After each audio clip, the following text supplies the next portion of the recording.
Hey guys, I know the title is a bit clickbaity, but I figured I'd just jump right into it. So this video is about dementia, or more specifically, dementia with Lewy bodies, or DLB. Um, my dad was diagnosed with it about 3 or 4 years ago, I think.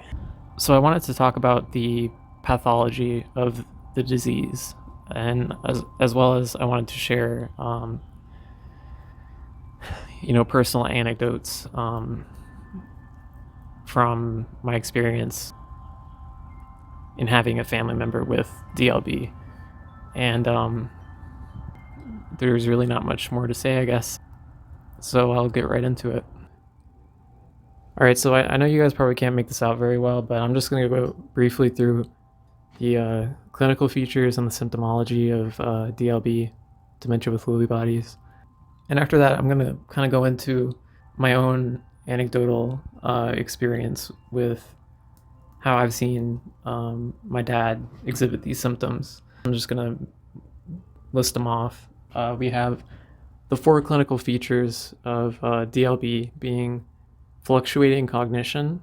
That is, the cognition changes. It can be in rapid cycles, or it can be more prolonged. You'll see decline in cognition for periods, and then you'll see a return to more normal cognition that then fluctuates back and forth. So then we have hallucinations. These can be very vivid, lifelike hallucinations of people, objects. They could also be perceptive hallucinations, like hearing, tasting, smelling, feeling things that aren't there. And then we have REM sleep dysfunction, that is rapid eye movement sleep dysfunction. And we have Parkinsonism, motor dysfunction, like tremors, bradykinesia, which is like the lack of movement, rigidity, musculoskeletal rigidity, and postural instability. So those are all motor deficits. The most commonly known one is like the shaking of Parkinson's, but Parkinsonism includes an array of different motor symptoms. So then, in terms of symptomology, we have hallucinations, which I already kind of went over. We have hypersomnia, which means sleeping too much, as well as REM disturbances.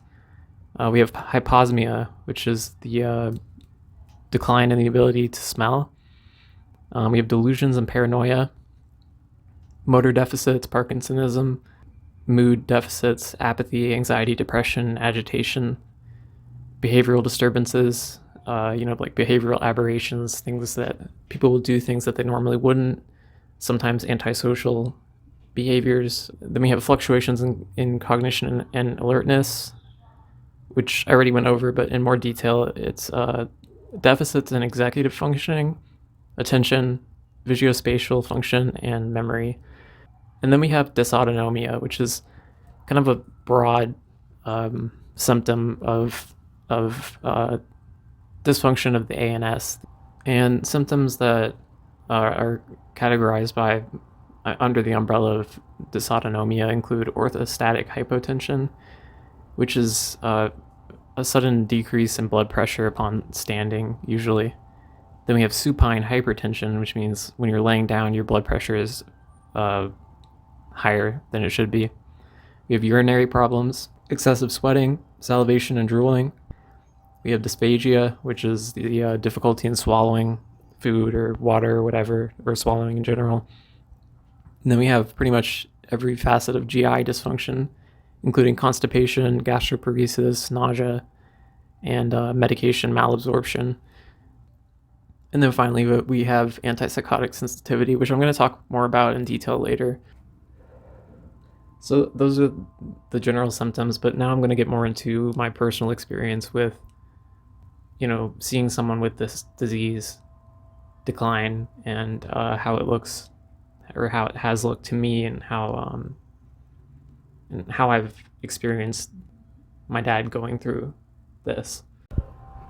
So just starting off with a little bit of context, like family history. My dad is 82 years old. He was born in the 40s. I was born when he was pretty old already, like I'm 27, so he was in his late 50s.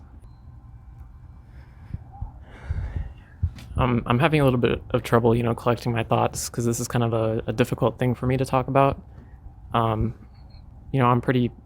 I've come to terms with the situation fairly well. He was diagnosed about 3 years ago, so I've had time to process this and everything. But it's still it really sucks, and so bear with me here. So the first signs that we noticed were mostly motor related, Parkinsonism-esque symptoms where, his hands would shake and he would have issues with balance and with walking.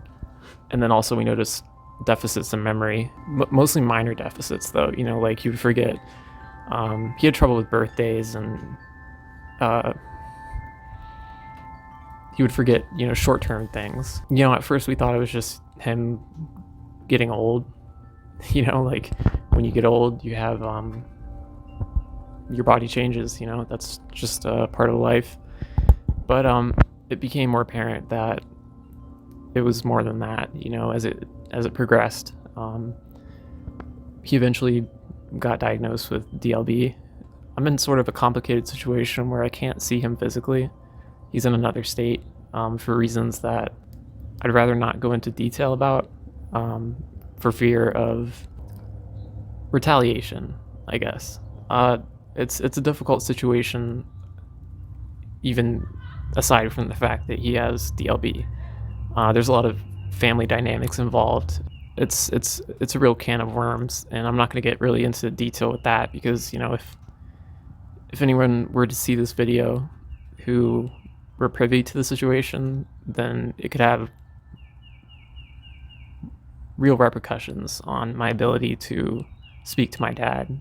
The overview is that as long as I play nice with his caretaker, I have access to him, and if I don't, then like one of my brothers ended up cutting him off essentially, and having my dad believe that my brother was a bad person, and they haven't spoken since. The caretaker blocked the numbers, or his number, from my dad's phone, and she listens to every call. She records every call. I'm sure of it because she's divulged information that I've said in private calls with him to me afterwards unintentionally. It's a really shitty situation. But basically, he's stuck in another state. I can't go visit him. So I call him. I talk to him on the phone.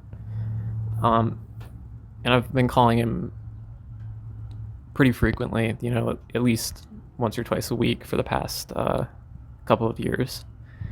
So he's in hospice currently, and if you don't know, hospice is where people go to die, essentially.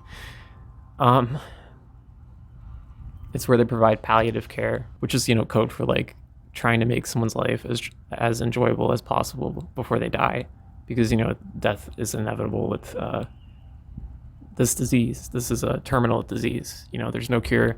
It's categorized by an often rapid decline and eventual death.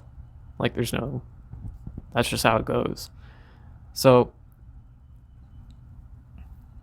most of these experiences are from talking to him on the phone, because he got diagnosed, and then due to family circumstances, he was moved out to another state across the country. In my conversations with him,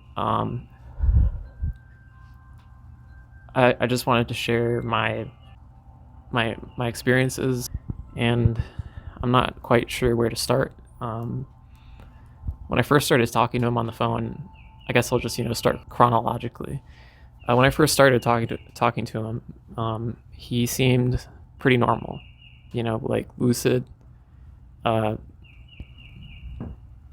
He was he still exhibited, those deficits in short-term memory and stuff, but it didn't seem like there was much wrong with him. And at first, I was kind of in denial about the diagnosis, because it was like, it's just my dad. He's just old. But as time passed, it became more clear that it wasn't just aging, and I came to terms with the fact that he has DLB and he will die from it in the near future. The prognosis of DLB is usually 4 years after diagnosis. The average survival time, he was diagnosed about 3 years ago. So, that's always kind of in the back of my mind. It's inevitable, and I'm trying my best to prepare for that. So, after the first year, I kind of noticed like a slow decline in his cognition and his memory. He had a lot of trouble remembering my brother's names. He occasionally would think that I was my brother. I have a few brothers, and he would occasionally think that it was my brother calling him, and he began to exhibit delusions like that. He thought I was my brother, and I just went along with it because there's nothing really you can do. Like, if I tried to convince him that I'm not that person. At first, of course, I was like, this is me, my name, not my brother. But it didn't register, and I didn't want to push it because I've read that can cause issues. So I just went along with it. I was like, yeah, I remember that time I went canoeing. I never went canoeing with him. So that kind of became a theme. These fluctuations in cognition became very apparent. Like one day he would be more lucid, and we would have a somewhat normal conversation. Most of the time he would forget things that I would say like a minute afterwards or 30 seconds afterwards. I'd be like, how's your health doing? He'd be like, I'm good. How about you guys? I'd be like, we're good. So what have you been up to? And he's like, and then he'd be like, so are you guys staying healthy and all that? I'd be like, yeah, we're doing great. We're staying healthy. How are you doing? And he'd be like, I'm doing okay. I'm staying healthy. And then there'd be a pause, and I'm just like thinking like, how do I like direct this conversation? And he'd be like, okay, so how are you guys doing? Are you guys still staying healthy? And that was difficult to hear, the first few times, because it's a very obvious sign of cognitive dysfunction, and the fact that he was running around in these loops was hard to watch or listen to. Eventually that became the theme like of every conversation, except for rare occasions. It would mostly be circular, and I would try my best to just make him feel happy and heard. Even if like I'm repeating the same thing 3 times, 4 times, 5 times, like I still do it because in his mind it's the first time that I've said it. So I just try and go with it. I talked to someone who represents some group of advocates for DLB and support groups and all that. I've never been to a support group, but I asked them, what should I do if he's having a delusion, or if he like this and that. And they said, it's usually best to just go with it. You don't want to shock them out of their comfort zone. Eventually the delusion will pass, and it's usually more comfortable for the person experiencing it to just go through it and then have it end. instead of someone, jarring their grip on reality. Like for example, one time I called him and he thought it was the 70s. He used to work as a professor and he taught journalism and photography. And he thought I was one of his journalism students. Um, and he thought he was still, teaching. And he was asking um, how the studying was going and all of that. And then, the conversation kind of devolved into this sort of paranoid delusion where he told me he was working on writing something for the CIA, and that he had a top secret security clearance. And I asked him what it was about. I was just going along with it, and he was like, well, I can't fucking tell you. It's a top secret security clearance. I was like, well, I hope that goes well for you. And after the call, I kind of broke down and started crying and stuff because it's hard to see someone you love like that, in that state, where they don't have a grasp on reality, and it was the first time I'd cried in years. I'm generally not a very emotional person. I have difficulty expressing my emotions and all that. I've been diagnosed with autism. That doesn't mean I'm not emotional. It just means that I have difficulty with processing and expressing them. But this whole experience has definitely brought me more closer to my emotionality. There's also rare times when I call him and he's completely lucid. It's like he's completely normal. He doesn't have any disease at all, and that's very rare. But when it does happen, it's wild, because he's so self-aware in those times. He's like, I know I have this disease. I know it's terminal, and we talk, very candidly, and I've had some great conversations in those times, and I still value the conversations that I've had with him when he's not lucid, but it's really nice when those moments occur. So other symptoms, he's told me before that he's had hallucinations, not really in a self-aware sense, but he said, this morning when I woke up, there was a man standing over me, and I just stared at him, and then he walked away. Things like that.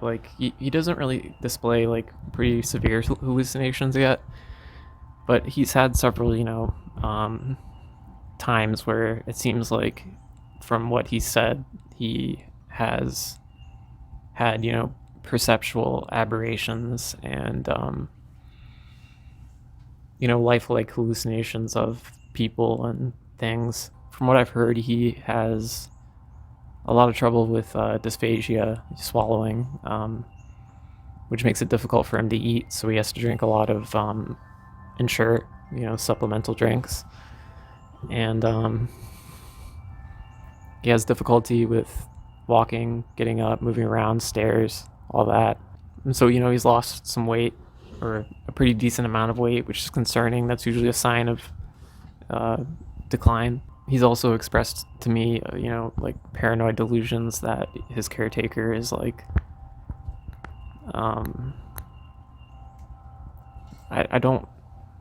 really don't want to go into too much detail about this, but just for the context of this anecdote, I kind of have to say, his caretaker is his wife. So he's had paranoid delusions of infidelity on her part. From what I can ascertain, I think the likelihood that they are real are very slim, based on the way he expressed it and based on my understanding of the situation. Like I said earlier, he's forgotten my name plenty of times. The first time was pretty rough. That was kind of my big fear for a long time, that he'd forget who I am, and he has on several occasions. It fluctuates, like, you know, sometimes he knows exactly who I am, and sometimes he has no idea, and or he'll think I'm someone else even if I clarify. I know he's been having trouble sleeping, the whole, REM sleep thing. He has difficulty in distinguishing dreams from reality upon awakening. He won't know whether he's still dreaming or whether he's not, or he'll think he's still dreaming when he's not. So yeah, and like I said, I mean, I feel like I'm all over the place with this, but like I said, also, his memory is completely shot at this point. He won't remember anything from our past conversations, whether it was a day or a week ago. He won't remember something I said, minutes or even seconds ago. It's kind of like I'm talking to like a blank slate every time, that like the information gets absorbed and written down and then immediately is erased. I know also he has a lot of GI issues. On kind of a lighter note, one time he called me when he was taking a shit, and I could very clearly hear it happening. It was very loud. So that was funny. He was just acting like there's nothing going on. Like he was just like talking to me like normal while I was taking a fucking loud ass shit. But yeah, I think that kind of covers my experience with witnessing his symptomology. In terms of, like how I feel about this all, I mean, it's probably pretty obvious that it's a shitty situation, and for multiple reasons. I wish that I could see him in person. I wish that I could be his primary caretaker. As difficult as that would be, I feel like that would be preferable to the current situation. I wish I had daily access to him. I wish our calls were not monitored, and I wish that I didn't have to be very careful about what I say when I talk to him for fear of retaliation, for fear of being cut off from him and from losing the ability to talk to him. And I think a lot about him dying. Like I said, prognosis is about 4 years after diagnosis, and 4-year survival rate, and it's been 3, and so I know he likely does not have much time left. There's a lot of markers that have shown that he is declining rapidly. I mean, obviously he's in hospice. He's experiencing palliative care, so it's like I know it's coming. I don't know when, but every time I talk to him,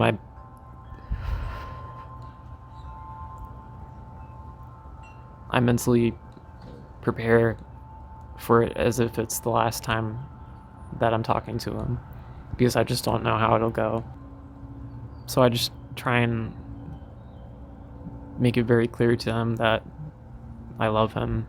I had issues with my dad for a long time. Like, he's not a perfect person, but I came to terms with the fact that I'm not really going to get closure on from discussing it with him. I tried to originally when it was not progressed as far, but you just can't really process that kind of thing. And so the closure's on my end. I expressed to him how I feel about certain things in the past that happened, and that's gonna have to be enough for me, because he is unable to acknowledge them. But I've moved on from that. I've moved on from the resentment that I've harbored, and I try to remember him for his best qualities. I remember all the good times that we had, and I try not to dwell on the bad times, and I try and frequently bring up good memories that I've had with him, and try and get him to remember those, and hope that brings him some happiness. because there's nothing really else I can do besides, you know, talk to him and try to be a source of happiness for him, I guess. I know he enjoys talking to me, and so I just want to, you know, be there for him until the end, and I don't know when that end will be, so I'm treating every conversation as if it would be our last. So that's my experience. So I guess I'll go and talk about some of the pathology of the disease. So once again, I'm guessing you guys probably can't read this very well, but DLB, or dementia with Lewy bodies, is a synucleopathic disease, which means that it's categorized by an accumulation of certain proteins. In the case of DLB, the alpha synuclein protein specifically, as well as certain other ones to a lesser extent. So these proteins accumulate in neurons and in nerve fibers and cause disruption in cellular function, and inevitably it causes cell death. The neurons that are mostly affected by this accumulation are dopaminergic neurons, also to a lesser extent cholinergic neurons, and possibly others to an unknown extent. And so what that means is you have a lot of dopaminergic dysfunction. The loss of dopaminergic neurons and dysfunction of them is associated with the deficits in behavior, cognition, mood, movement, motivation, sleep, all that, you know. And then loss and dysfunction of the cholinergic receptors is associated with memory and learning deficits. The model of Lewy body pathology is poorly understood, generally speaking. It's thought that also tau proteins and amyloid plaques are involved, or rather they've been observed in autopsies of deceased patients who had DLB. And tau proteins, or tau protein accumulation, is similar to alpha synuclein accumulation in terms of how it affects the cell. It, you know, disrupts cell function and leads to cell death.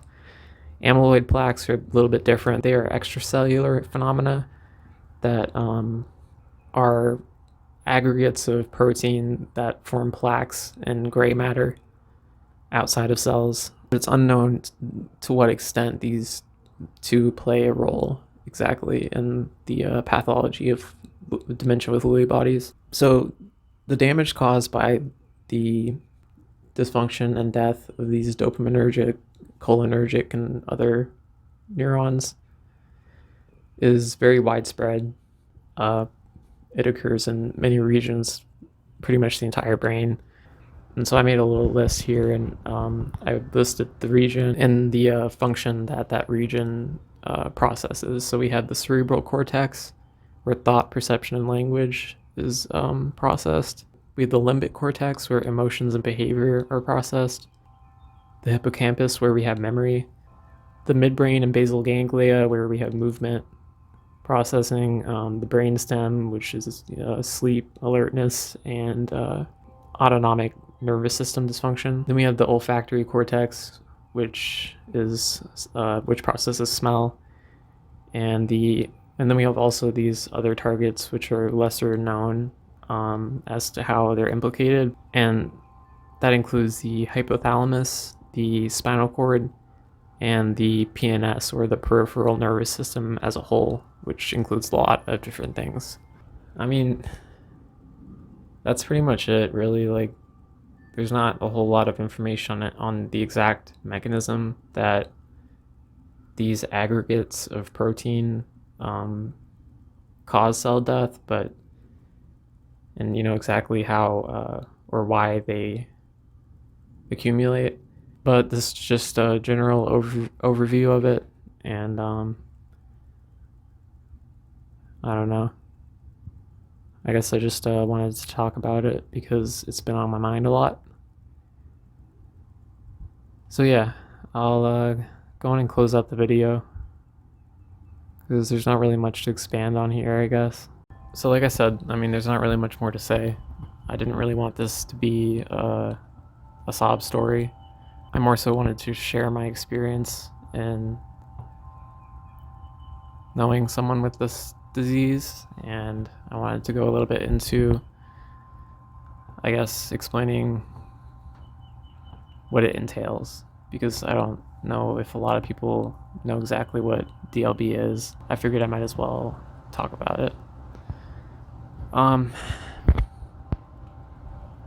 an unrelated note, I haven't really been making as many videos as of late. I just wanted to say that I'm not going inactive. I've just been caught up with life. I've been focusing on other things, and I haven't really had as much time to be making videos. But in the future, I'm gonna be working on more stuff. So, to the one or two people that actually watch my shit, just letting you know. But yeah, so I feel like this is kind of like a downer video. I don't really want anyone to feel sorry for me. If you want to feel sorry for anyone, feel sorry for my dad, but like he's the one living it, and I'm just a spectator, unfortunately, because there's nothing I can really do about it. There's not really much more that I have to say, so bye.